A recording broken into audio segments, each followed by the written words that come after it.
ಹಾಸ್ಟೆಲ್ನ 14ನೇ ಮಹಡಿಯಿಂದ ಹಾರಿ computer science ವ್ಯಾಸಂಗ ಮಾಡುತ್ತಿದ್ದ ವಿದ್ಯಾರ್ಥಿನಿಯೊಬ್ಬಳು ಮೃತಪಟ್ಟಿರುವ ಘಟನೆ ದೊಡ್ಡಬಳ್ಳಾಪುರದ ಗೀತಂ ವಿಶ್ವವಿದ್ಯಾಲಯದಲ್ಲಿ ನಡೆದಿದ್ದು, ಇದು ಆಕಸ್ಮಿಕವಾಗಿ ಕಾಲು ಜಾರಿ ಬಿದ್ದ ಘಟನೆಯೋ ಇಲ್ಲವೋ ಆತ್ಮಹತ್ಯೆ ಅನ್ನೋ ಬಗ್ಗೆ ಪೊಲೀಸರು ತನಿಖೆ ನಡೆಸುತ್ತಿದ್ದಾರೆ.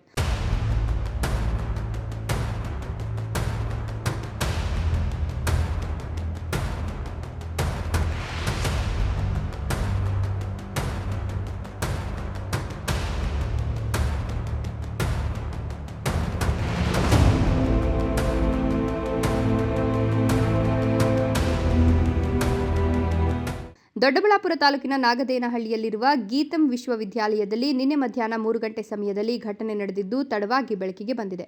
20 ವರ್ಷದ ನೈನಾ ಮೃತ ಯುವತಿ ಅಂತ ಗುರುತಿಸಲಾಗಿದೆ. ಮೃತ ವಿದ್ಯಾರ್ಥಿನಿ ಗೀತಂ ವಿಶ್ವವಿದ್ಯಾಲಯದ ವಿದ್ಯಾರ್ಥಿನಿಯಾಗಿದ್ದು ಕಂಪ್ಯೂಟರ್ ಸೈನ್ಸ್ ವ್ಯಾಸಂಗ ಮಾಡುತ್ತಿದ್ದರು.